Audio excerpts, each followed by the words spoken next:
temos aí uma continuidade de lição, estamos já para mais da metade da lição do trimestre, já vamos aí para a lição número 9, e em específico, enquanto texto, vamos para Efésios capítulo 5, é o texto de concentração dessa semana, particularmente aí dentro do texto de Efésios 5, os versos de 1 até 20 serão o objeto nosso de estudo para a lição desta semana. Então, para me ajudar aí, alguém com o título da lição e o verso principal da semana. Vivendo com sabedoria. Verso para memorizar. Portanto, tenham cuidado com a maneira como vocês vivem e vivam, não como tolos, mas como sábios, aproveitando bem o tempo, porque os dias são maus. Por essa razão, não sejam insensatos, mas procurem compreender qual é a vontade do Senhor. Ok, o título que o autor escolheu para a lição dessa semana já delineia o percurso que ele pretende para o nosso estudo. E há uma distinção interessante entre o título dessa semana e o da passada. O título da semana passada falava de sermos moldados, de sermos feitos a partir de Cristo, sermos construídos ou moldados a partir de Cristo. Até a figura que estava ilustrando a lição era a figura de um oleiro com um vaso. E esse moldar acontece por uma ação de Cristo a partir da ação do Espírito Santo em nós. E daí vem a questão das discussões que eram apresentadas para a gente dentro da lição. Na lição dessa semana, que é o Vivendo com Sabedoria, se você reparar nas ilustrações, algumas das lições que tem de ilustração seguem o mesmo formato. Ou seja, é uma sequência da lição anterior, da forma de que éramos moldados pelo Espírito, para a prática disso enquanto vida com sabedoria, daí a escolha desse título, viver com sabedoria, ou viver a partir de uma referência que produz essa sabedoria. Primeira coisa interessante é lembrar, a sabedoria na Bíblia, por diversas vezes, é apresentada como uma pessoa ou de forma personificada. Salomão faz muito disso nos seus textos, personalizando a sabedoria. Ou seja, de alguma forma, ele retrata para a gente que a sabedoria é uma pessoa. E isso tem tudo a ver com o fato de que a fonte de sabedoria é Deus. E, portanto, sabedoria é a materialização, no sentido prático de comportamento, da pessoa, deste Deus em nós. E isso é interessante de observar na escolha do título. Vivendo com sabedoria é, ao mesmo tempo, utilizar-se da sabedoria, no sentido de fazer boas escolhas, tomar boas decisões, mas também tem o fator de viver com, ou seja, estar com alguém. Vivendo com sabedoria é viver com Cristo. E essas são duas apologias interessantes da palavra sabedoria que cabem no estudo da lição dessa semana. Ou seja, viver com Cristo e viver por Cristo. Duas aplicações distintas da palavra sabedoria na vida do cristão.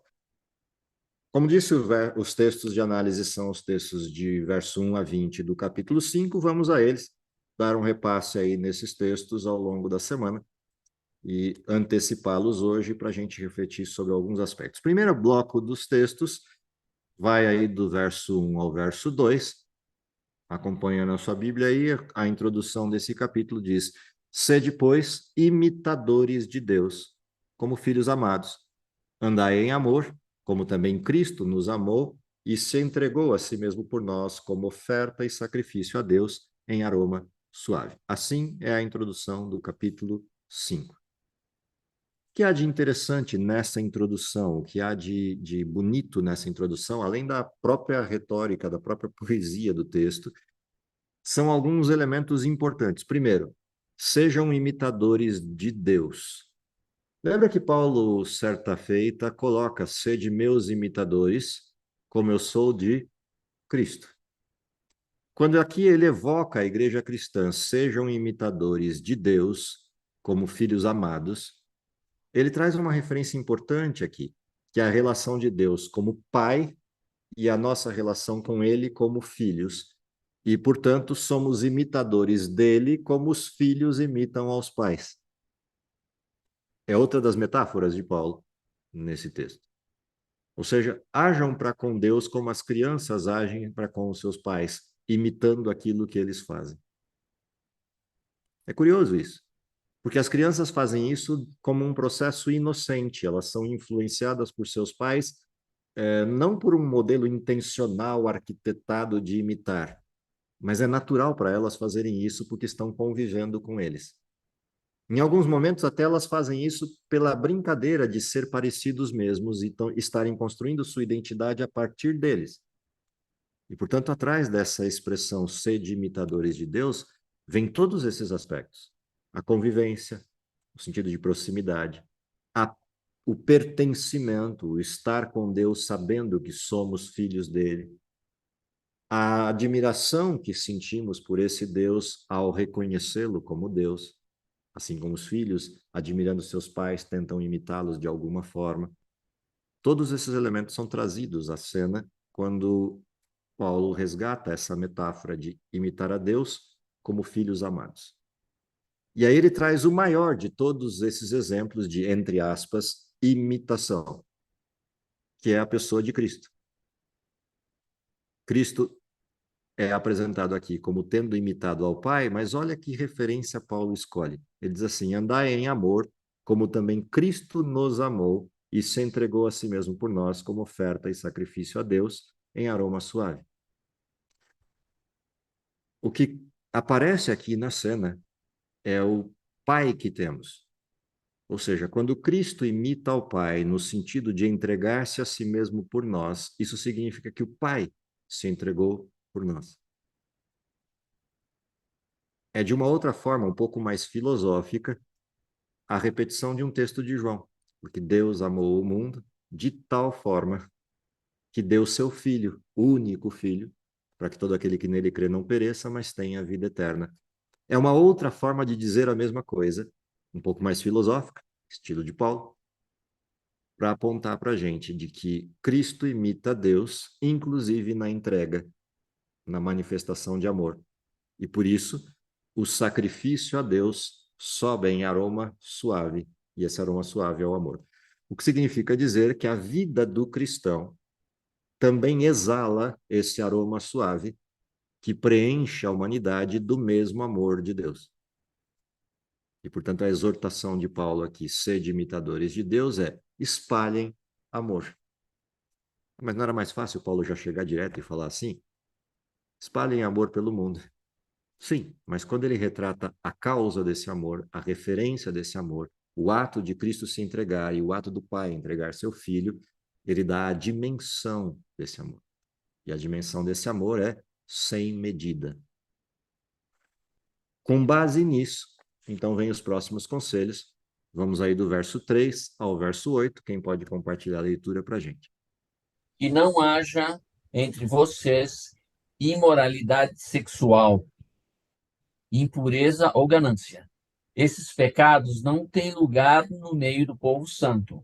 As histórias obscenas, as conversas tolas e as piadas vulgares não são para vocês. Em vez disso, sejam agradecidos a Deus. Podem estar certos de que nenhum imoral, impuro ou ganancioso que é idólatra herdará o reino de Cristo e de Deus. Não se deixem enganar por palavras vazias, pois a ira de Deus virá sobre os que lhe desobedecerem. Não participem do que essas pessoas fazem, pois antigamente vocês estavam mergulhados na escuridão, mas agora têm a luz do Senhor. Vivam, portanto, como filhos da luz. Versão NVT. NVT, ok. Olha que coisa interessante Paulo está fazendo aqui. Ele começa com um conselho: imitem Jesus, imitem a Deus. E esse imitar tem a ver com o amor e a entrega para salvar. Ora, quem está focado em entregar-se para salvar, não tem tempo para a sorte de coisas que ele lista na sequência, dos versos 3 ao 8. Portanto, qual é o perigo aqui? O perigo que Paulo está tentando antecipar, algo que já vimos na lição da semana passada, é a possibilidade de alguém que tenha ultrapassado o limite que migra da vida do velho homem para a vida do novo homem, retroaja esse limite, ultrapasse essa linha ao contrário e volte a viver uma vida como vivia antes. E, curiosamente, ele levanta alguns pecados que para ele são bastante significativos neste contexto. Que pecados são esses? A frivolidade, ou as palavras tolas e as estruturas sem sentido, a imoralidade, no sentido direto aqui aplicado à questão da estrutura dos desejos carnais ou da sexualidade humana, e ele traz um terceiro elemento interessante, a ganância, como sendo parte desses mesmos elementos. Se vocês repararem, a Bíblia começa o processo do pecado lá no Éden, com algo que é desejável a dar entendimento, ou, em outras palavras, a ganância por poder. Vocês serão iguais a Deus, conhecedores do bem e do mal. Quando a gente observa a referência que ele faz aqui às questões da imoralidade e contrapõe isso com a apresentação da glória de Deus no capítulo anterior, ou com a contraposição do amor de Deus nesse capítulo, é evidente que a gente tem que reportar ao capítulo 1 de Romanos para lembrar da descendência do pecado, né? Da forma descendente do pecado, a partir do não glorificar a Deus e não reconhecê-lo como tal. E sempre o desenho desse início de derrocada passa pela questão da imoralidade como algo presente nessa queda, como algo inicial desse processo de queda, que depois vai sendo retroalimentado por outros comportamentos. As palavras tolas, as piadas frívolas, as estruturas de baixo calão, etc., que, por fim, realimentam essa ganância de poder, fechando o ciclo. Tudo isso junto está referenciado em uma palavra. Olha que curioso. Ele junta todos esses pacotes, lá no verso 5, com uma palavrinha dizendo assim, que é idólatra. O que está acontecendo aqui? Para Paulo, todos esses elementos de pecado manifesto, desejo desenfreado, palavras frívolas, palavras torpes, processos de dissensão, todas essas coisas, no fim do dia, se concentram em uma situação: idolatria. E aqui, por idolatria, a gente não deve entender só a idolatria no sentido de adoração a ídolos, mas principalmente idolatria no sentido de substituição de Deus por alguma coisa. Ainda que essa coisa seja eu mesmo, me colocar no lugar de Deus, como Eva fez ou como Adão fez. E isso resulta em todos os demais pecados na forma como estão apresentados aqui. Ou seja, tem uma advertência importante aqui a respeito do que é prioritário na vida. Jesus falava disso. Lembram, em um dos seus sermões, ele põe lá: buscai primeiro o reino de Deus, sua justiça. Todas as demais coisas vos serão acrescentadas. O antídoto à ganância. O antídoto à idolatria. O antídoto a todos os demais resultantes de uma separação ou uma cisão de Deus ou a substituição de Deus por outra coisa. O texto ainda continua pontuando a razão para tudo isso. Qual é a razão para se preocupar com tudo isso?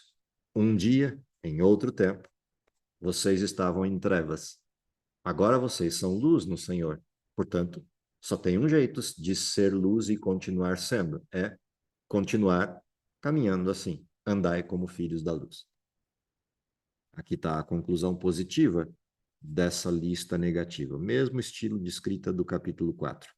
Mas o que é importante aqui é de a gente perceber, primeiro, a idolatria está no centro dessas questões, e não é a idolatria no sentido externo de adoração a outras divindades construídas com mãos humanas, como qualquer um dos apelos do paganismo, mas o principal problema da idolatria é a substituição de Deus por alguma coisa. E essa alguma coisa pode, inclusive, ser nós mesmos. Essa é a grande advertência. A segunda grande advertência de Paulo é: o antídoto para isso é imitem Deus. Ajam na direção dele e essas coisas ficarão longe de vocês. Vivam com sabedoria. Vem então a segunda parte do texto, a partir aí do verso 9 até o verso 14, a gente tem um segundo bloquinho instrucional interessante acontecendo aí. Vamos a ele, se alguém puder compartilhar a leitura. Porque o fruto da luz consiste em toda bondade e justiça e verdade, provando sempre o que é agradável ao Senhor. E não sejais cúmplices nas obras infrutíferas das trevas, antes, porém, reprovai-as, porque o que eles fazem em oculto é só referir é vergonha. Mas todas as coisas, quando reprovadas pela luz, se tornam manifestas, porque tudo o que se manifesta é luz. Pelo que diz: Desperta, ó tu que dormes, levanta-te de dentre os mortos, e Cristo te iluminará. Ok, Portanto, vamos até ok. aqui por enquanto. Aqui a gente tem um bloquinho interessante, antes da gente entrar no verso 15 e fechar o bloco até o 20. Aqui tem uma coisa interessante acontecendo. Ele começa com uma explicação do que foi a justificativa do bloco anterior. E qual é a explicação? O fruto da luz é bondade, é justiça, é verdade. E isso prova sempre que é agradável a Deus. Percebe que Paulo recorre a textos conhecidos das suas próprias cartas. Quando ele fala lá em Romanos que a gente deve ser transformado pela renovação da mente, ele pontua a causa. Saber qual seja a perfeita, santa, agradável vontade de Deus. Aqui ele volta, ele recorre a esse mesmo tema, dizendo, provando sempre o que é agradável ao Senhor, ou seja, o que é agradável a Deus. O que é, de fato, aquilo que demonstra que fomos transformados pela renovação da mente? Os frutos, o fruto da luz, que é o mesmo fruto que, se a gente voltar um pouquinho atrás no livro anterior, né, que é o livro de Gálatas, lá no capítulo 5, verso 22, também está manifesto. O fruto do Espírito é alegria, paz, amor, longanimidade, benignidade, bondade, fidelidade, mansidão, domínio próprio, e contra essas coisas não há lei. E os que são de Cristo crucificaram a carne com as suas paixões e concupiscências. Ou seja, Paulo está revisitando conselhos já dados em outras cartas, como um resumo, um fechamento desses conselhos todos apontando numa determinada direção. Aqueles que são da luz andam conforme a luz. E aí ele volta ao tema negativo, a partir do verso 11, dizendo: não sejam cúmplices nesse tipo de obra infrutífera. Ou seja, não acompanhem a galera, não acompanhem a, o povão nessa direção. Saiam desse desenho. Isso me faz lembrar do primeiro dos Salmos, lembram do texto? O que diz o Salmo 1 sobre essa questão? Alguém se lembra? Bem-aventurado o varão que não anda segundo o conselho do ímpio, nem se detém no caminho dos pecadores e nem se assenta na roda dos escarnecedores. Percebe que esse conselho antigo do Salmo é exatamente o que a gente está vendo aqui. Não sejam cúmplices nas obras infrutíferas das trevas, antes reprovai-as. Ou seja, não se assente na roda dos escarnecedores, não tomem tempo nessa direção. Paulo está revisitando conselhos conhecidos e importantes da gente lembrar enquanto vai lendo a carta de Efésios. Porque esses conselhos, de alguma forma, interligam-se com aquilo que Paulo está propondo, um novo formato de vida ou a vida com sabedoria. Na sequência, o que ele ainda aponta para a gente, que é o que a gente leu aqui no verso, que a Maristela leu no verso 13, todas as coisas, quando reprovadas pela luz, se tornam manifestas, porque tudo que se manifesta é luz. E aqui há um jogo de palavras muito interessante que Paulo faz nessa questão. Ou seja, a luz expulsa as trevas e torna tudo claro. A treva pode cobrir a luz se a luz se permitir apagar. Mas o usual é o inverso: é a luz clarear aquilo que está no ambiente em treva e os detalhes se aparecem, se manifestam. E aí, em manifestando-se esses detalhes, eu tenho a chance de limpá-los, e limpando-os, aquilo que se manifesta é luz. Do ponto de vista da física, tem uma coisa interessante aqui. Lembram que quando a gente vê cores, por exemplo, ou mesmo quando a gente vê os objetos, Na realidade, o que a gente está vendo de fato? Por exemplo, quando eu olho para essa paisagem linda atrás da NET do Jairo, o que eu estou vendo de fato? Luz. Quando eu olho para a blusa do Fernando, eu estou vendo luz.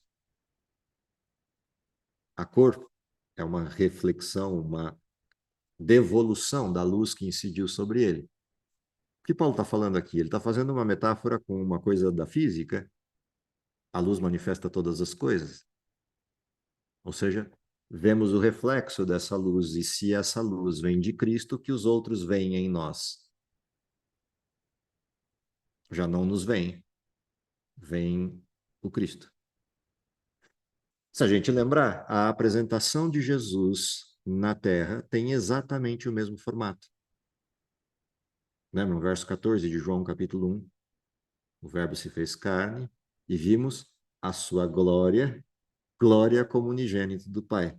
O Verbo reflete o Pai. Quem me vê a mim, vê a Deus. Quando ele diz, permita que o Espírito haja sobre você para que os outros me vejam em vocês, Paulo estava certo quando dizia, quem vê a mim, vê a Cristo. Sede meus imitadores, como eu de Cristo. Esse é o pedido que ele está fazendo para a igreja cristã do seu tempo.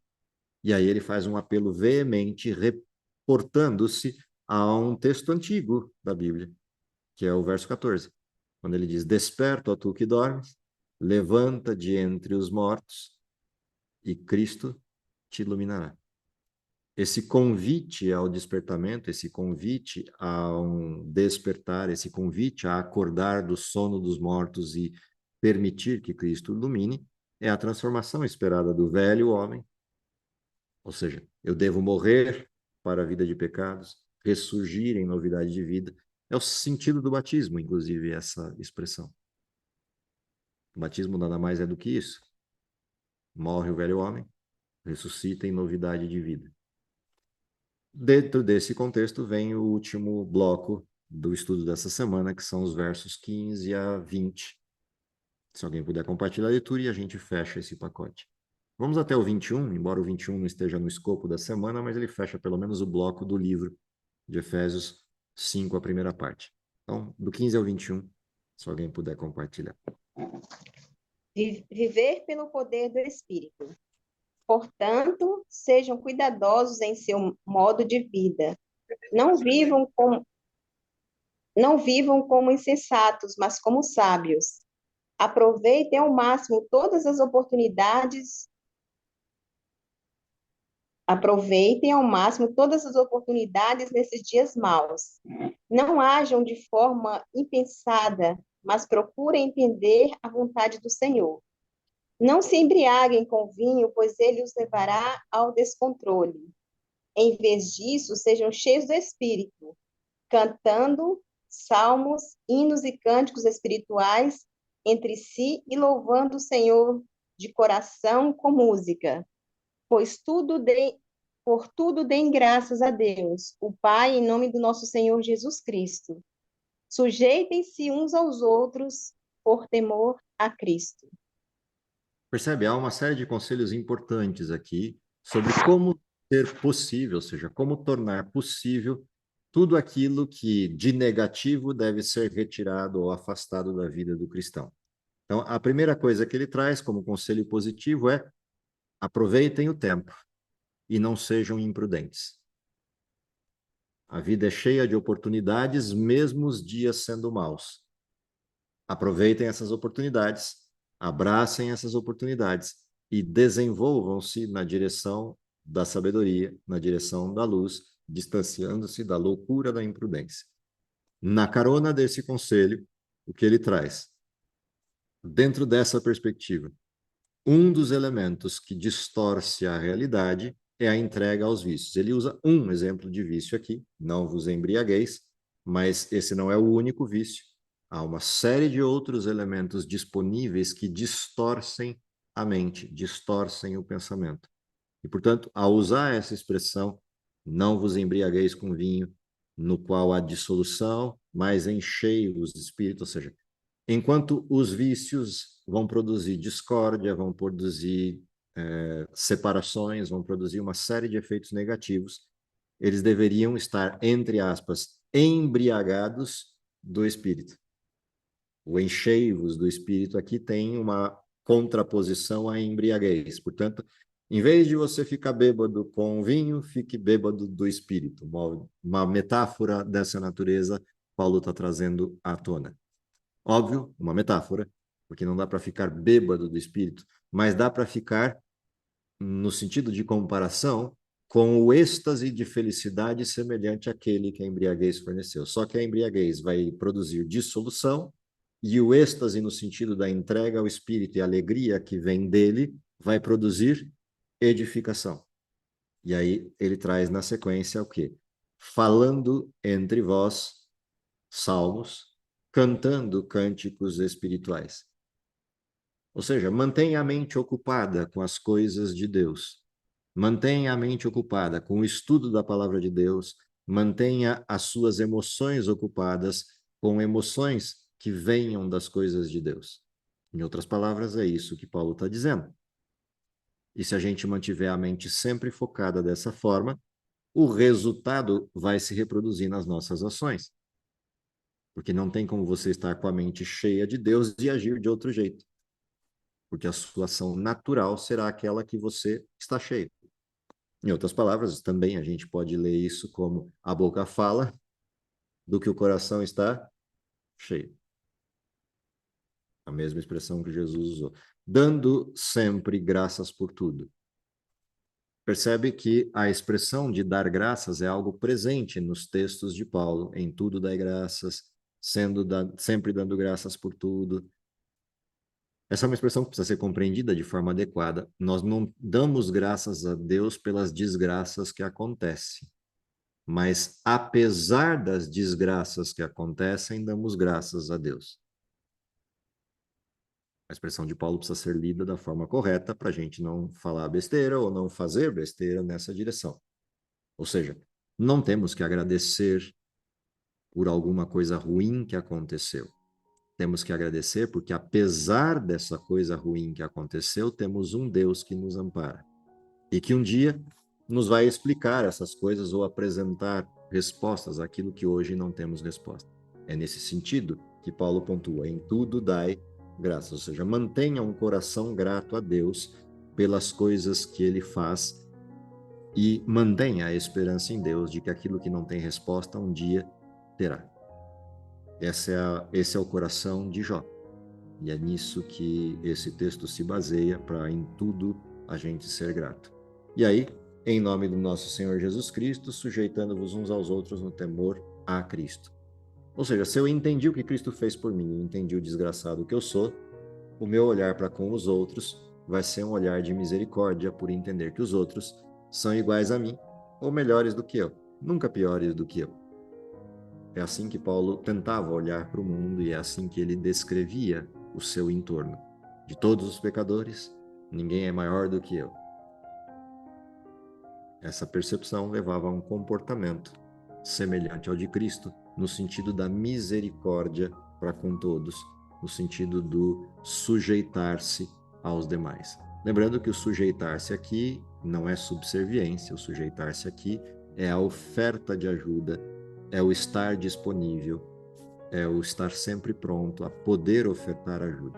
Esse é o sentido do sujeitai-vos e o sentido do reverenciar o outro enquanto primazia. Se entendido isso, a gente tem aí o trilho de ancoragem e de percurso para a lição dessa semana. É uma lição semelhante à da semana passada, igualmente simples no sentido do conteúdo em si. A complexidade não está na lição, a complexidade está na prática desses elementos. Que Deus nos ajude para que a lição nos contribua para isso, para que a gente possa refletir mais sobre essa questão da sabedoria, aplicar esses conceitos na nossa vida diária e que, com o passar do tempo, o reflexo de Cristo a partir de nós seja cada vez mais evidente aos que nos cercam. Esse é o meu desejo para vocês e para mim no estudo desta semana. Vamos orar? Querido Pai, está nos céus, te agradecemos pelo dom da vida, te agradecemos pela oportunidade que temos de sermos chamados teus filhos. Também te agradecemos pelo plano da redenção, que nos permite continuar com esperança de que um dia poderemos viver eternamente contigo. Dá, Senhor, que possamos, entendendo todas essas coisas, representá-lo de forma adequada àqueles que não te conhecem. Para isso, pedimos porção dobrada do teu Espírito, e é em nome de Cristo que oramos. Amém.